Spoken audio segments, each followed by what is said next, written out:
and ask where the ancient paths lay that led to God. In those way paths walk, and then you will find peace for your souls. And the prophet gave this exhortation to the people of Israel in a very dire situation. And again, this is how the prophet presents the situation. Because thus says the Lord, from the least to the greatest of you, everyone is greedy for unjust gain. And from prophet to priest, everyone deals falsely with his neighbor. They have treated the wounded and the painful carelessly, saying peace and peace, when indeed there is no peace and there's a need to turn to God. And so, dear friends, using the words of the prophet Jeremiah, inviting us to consider ourselves as standing at the crossroad, to discern which way to travel, so that we may live in peace and prosperity. I stand here this afternoon then to just invite you to simply recognize that crossroads exist several times in our lives. It is when a single path of travel becomes multiple and becomes many. It is when a conduct in life becomes, I think it's good the mic fall down because it's clear now, complex, inviting us to discern which path best leads to our good fortune. And this happens several times to God's people. Joshua, when he took the people of Israel to the promised land, did this to them. He invited them to repeat and to discern and to affirm for themselves the God that they want to worship. Josiah, the king of Jerusalem, when there was a discovery of the laws of God abandoned for years, he also convoked the people and asked them to also reset in a covenant to be faithful to the Lord their God. And so did Daniel in exile also do a similar exercise of resetting, asking for pardon for the sins of the people and committing again to faithfulness to God. So my dear friends, crossroad examples are always with us. We live and we face them all the time. But let us, like the people of Israel, find solutions to how we discern the real part in crossroad experiences from going into our past. For it's our past that indicates to us how well we lived and how happy we were. And going into our past this morning, we've listened to a few this morning, a comparison between Ghana and Singapore and India and how things began in the past. It was at independence in the past that we formulated for ourselves the coat of arms, freedom and justice. And we wanted that to lead us into every situation that we enter into this land. It was, again, in our past that the first president of this country, wanting to set Ghana on the path of technological development, went and stood in Addis Ababa and declared that he was going to create a center of technological studies in Ghana, and with that came Kwame Nkrumah University of Science and Technology. There have been experiences in the past which animate and spare us, but there's also been experiences in the past that we do not want to revisit, which we wish had never happened.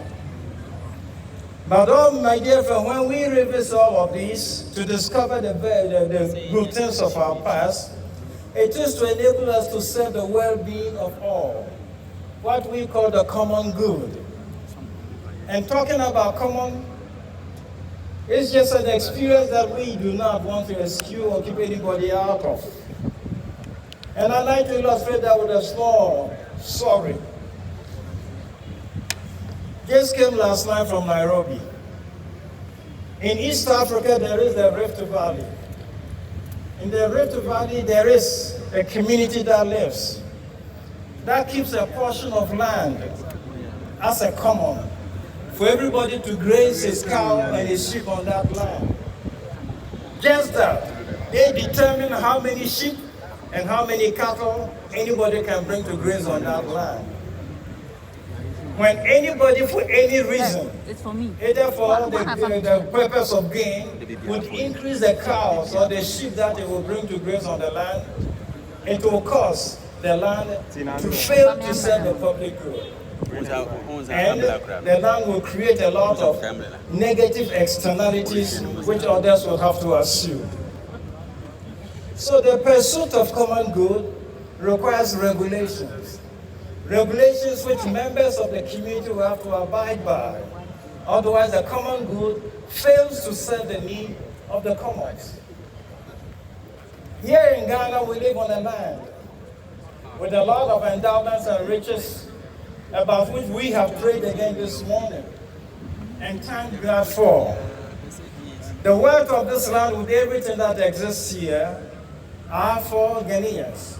So they also must serve the common needs and the common purpose of all of us. And this just means that it's a situation in which we will not or cannot allow individual interests and individual gains to cause negative externalities for all of us. This has happened before.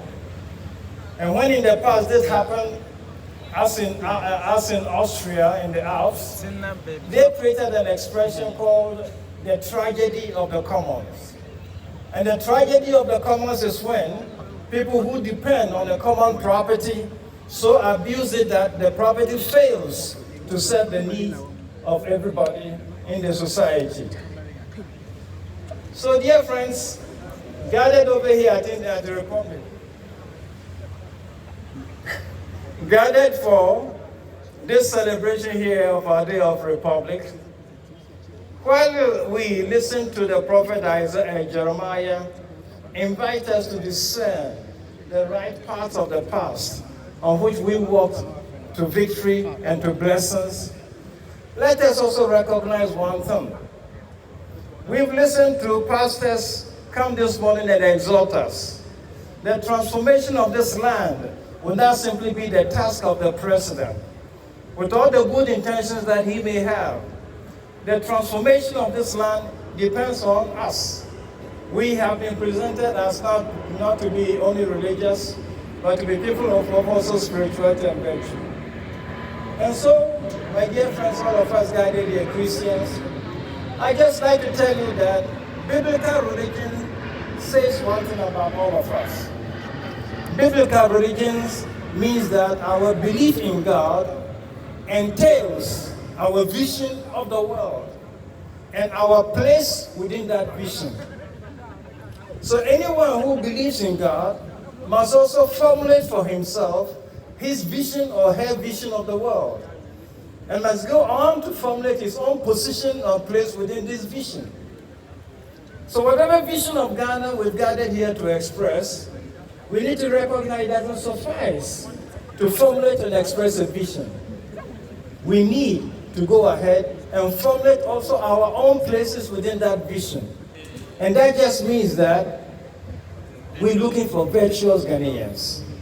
We're looking for Ghanaians who are virtuous, who develop virtue, and who are led by virtue, who develop a fulcrum on which their own lives would balance on a virtuous conduct and virtuous positions. Otherwise, greed will dominate this land, and when greed dominates this land, there will be a lot of negative externalities to be borne by all of us. Negative externalities, we have them already. The Pra River doesn't sell prawns and shrimps anymore. Ophir River has become a puddle of mud. The Ankobra is already gone. Children in upstream who jump into waters that I used to do when I was a child, they swim to swim. They then are taken to the hospital with ruptured scrotum because of exposure to cyanide and mercury. So the negativities are with us. Our church hospitals in the middle part of this country talk about increasing children born with deformities. So my dear friends, the external negativities are already with us.